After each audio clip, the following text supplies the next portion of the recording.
Shalom, saudara yang dikasihi Tuhan, puji Tuhan semua baik.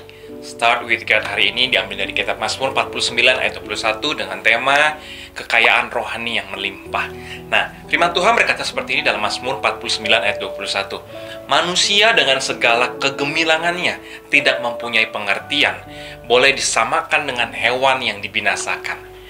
Bapak Ibu Saudara semua sekalian, Mazmur ini menjelaskan kepada kita bahwa kehidupan itu sangat berharga.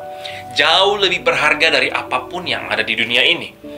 Tetapi orang yang tidak memiliki pengertian atau hikmat tentang hidup adalah orang yang menyia-nyiakan hidupnya. Mereka digambarkan seperti hewan yang dibawa ke tempat penjagalan. Digambarkan tidak ada bedanya seperti hewan yang akan dibawa ke tempat penjagalan. Saudara, Tuhan memberikan kepada manusia makna yang terdalam tentang kehidupan. Bahwa kehidupan yang diberikan oleh Tuhan itu adalah kehidupan yang kekal. Tetapi banyak orang yang tidak menerima pengertian dari Tuhan, hidupnya akan berakhir di liang kubur. Artinya apa? Tempat mereka adalah dunia orang mati. Semua manusia akan mencapai suatu titik, yaitu kematian. Tetapi orang yang hidup di dalam pengertian akan Tuhan akan melewati titik itu menuju kehidupan yang kekal dalam ayat yang ke-16.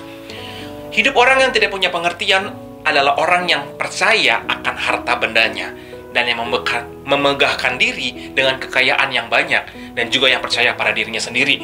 Itu tertulis dalam ayat 7 dan juga 14. Kebodohan mereka adalah ketika mereka tidak menyadari bahwa semua apa yang dimilikinya itu akan ditinggalkan waktu matinya. Kematian akan memisahkannya dari semua apa yang dia banggakan dan agung-agungkan.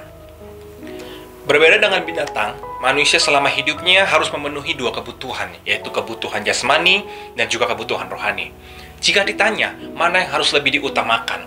Maka jawabannya, jika kita fokus untuk memenuhi kebutuhan jasmani, akan menarik kita semakin jauh dari tujuan hidup.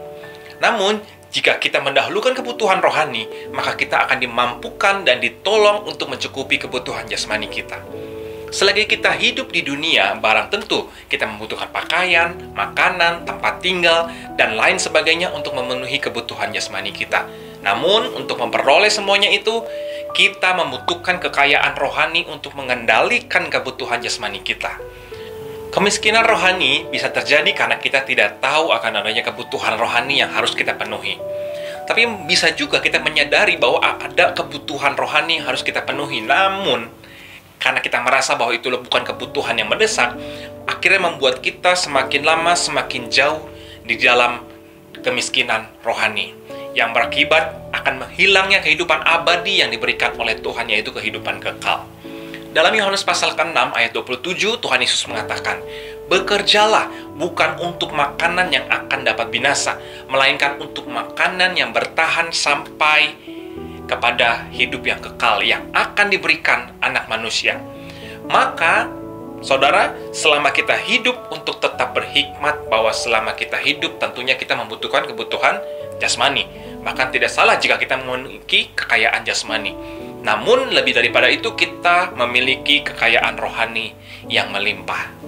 Dan saya berdoa saat ini kepada Bapak Ibu Saudara yang menyaksikan tayangan ini supaya kita bisa berhikmat, memiliki hikmat untuk mendahulukan mana yang lebih penting antara kehidupan jasmani dan kehidupan rohani, yaitu di mana kita mendahulukan yang terutama kehidupan rohani kita supaya kita jangan mati dalam kehidupan yang sia-sia, melainkan kita terus dapat hidup di dalam kehidupan yang seturut dengan kehendak Tuhan sampai kita menerima kehidupan yang kekal. Jangan lupa untuk membaca Alkitab setiap hari, berdoa selalu karena Tuhan Yesus segera datang. Tuhan Yesus memberkati.